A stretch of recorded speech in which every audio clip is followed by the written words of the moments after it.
Dr. Valentine Ozigbo of the PDP. I saw his banner at some point in the earlier part of this conversation. Is he with us?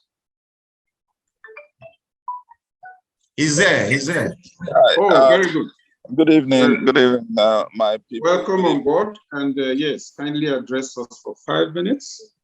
Yeah, let me sincerely apologize. I actually left off our national convention of the PDP in Abuja, and flew to Asaba. I've just landed.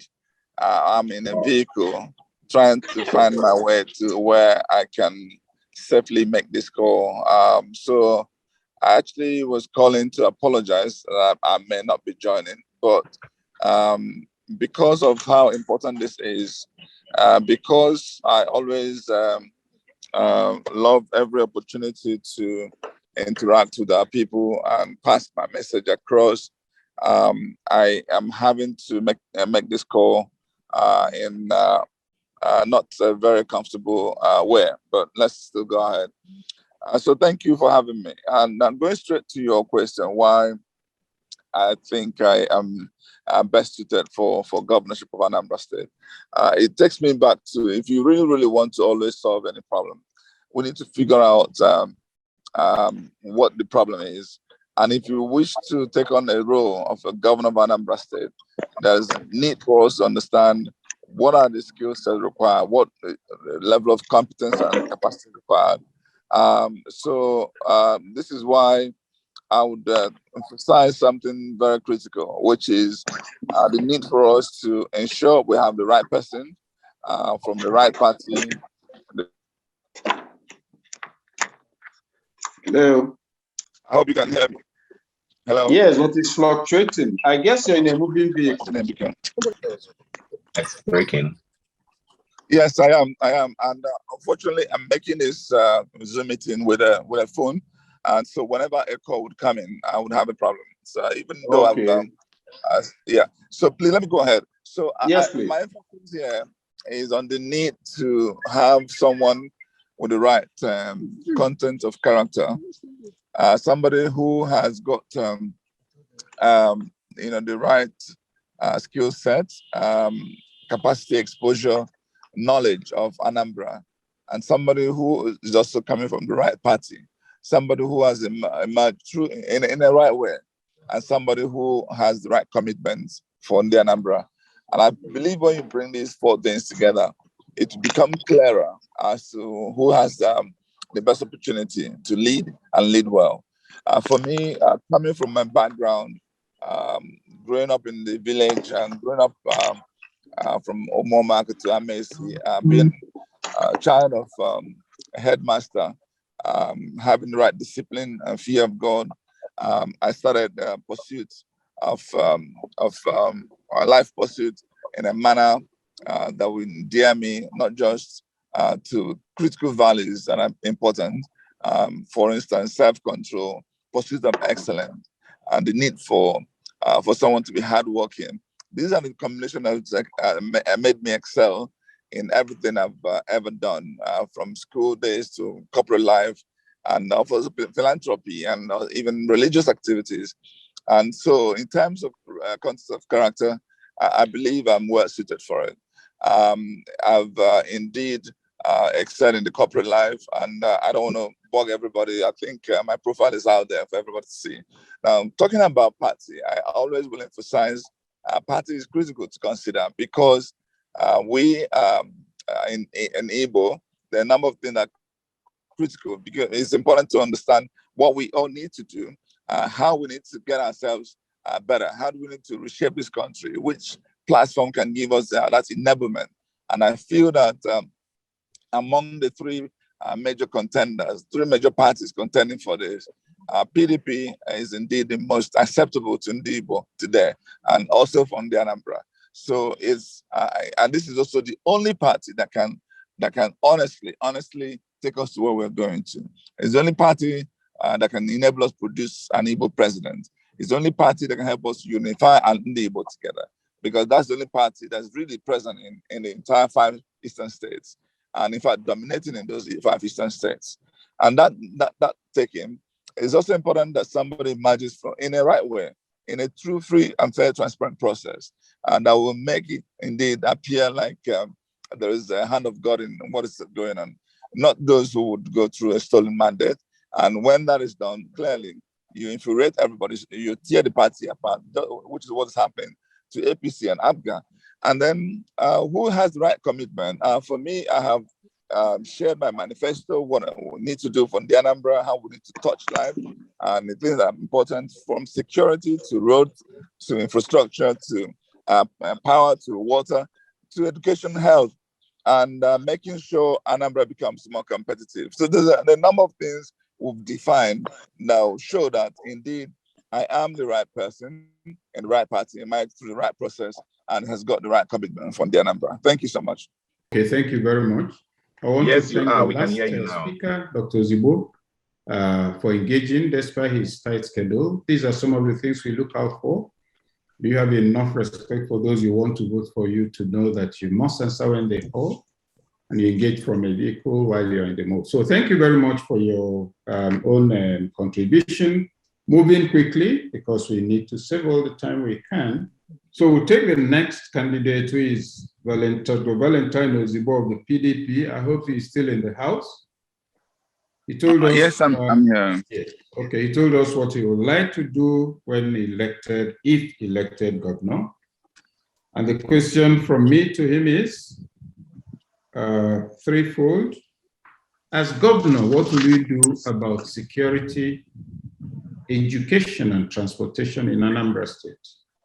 Bearing in mind that you're coming from a very organized background into an environment that's not entirely governed by rules. By that I mean politics, not the state. How do you hope to navigate this, what looks like 2 separate worlds, in order to bring about development? Thank you so very much. Incidentally, I was asked this question when I started, especially running for election in a party as big as PDP with 15 other aspirants. Actually, we were up more than 21. Eventually, we ended up being 16. And among us, we had people you could consider gladiators in politics. Hello? Looks like we've lost him. So if you would choose from numbers 1 to 18, minus questions 1 and 4, then I would ask you the question on the number that you choose. Okay, number 6. Number 6. Okay, so do you think that the idea of a River Niger deep sea port is feasible and advisable, considering the security challenges in the state, as well as the opportunities provided for shipments by the Enugu and Owerri airports?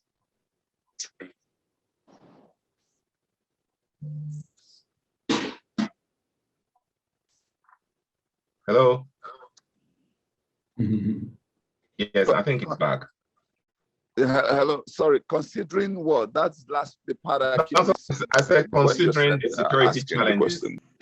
Still, I struggle to get the last part, but let me just— Okay, let me go on. Dr. Ozigbo. Let me go on. Given it's better you admit that you had a question, so it won't be unfair to you.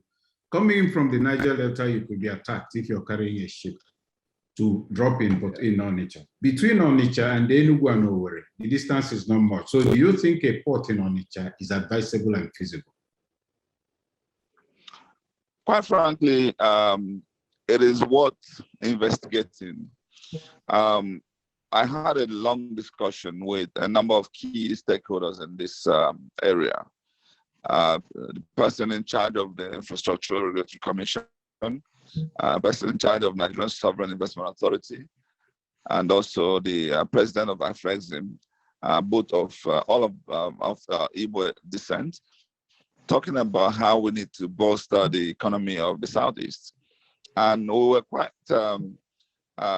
open-minded as to which of the ports would make more sense, whether it's ownership ports or any of the other ones in the surrounding environment. And the idea was to validate the feasibility that had been done months and years ago. And in fact, I recall that one of them mentioned to me that former Governor Ihedio had also done something in that regard. My own point of view is this: the closer the ports, the better for us. We considered ownership port, and we thought being a seasonal port may actually make it not as competitive as near or other ports that may be nearby. And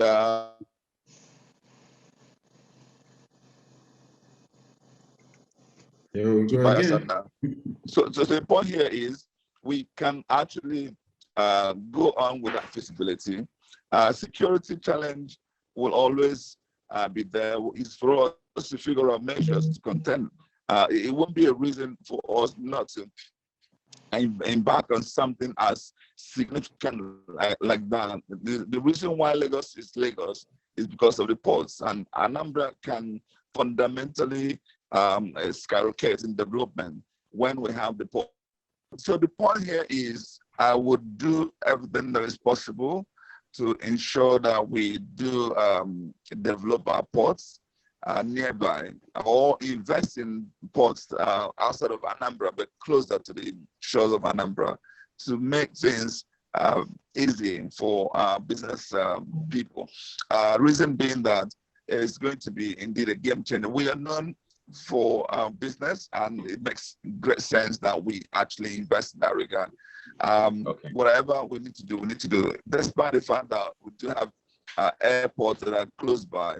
Seaport is totally different in terms of its ability to lessen the burden, the cost of and raising efficiency of in the logistics environment. So it is indeed advisable that we go ahead and end up with a good port. All right, thank you very much for that response.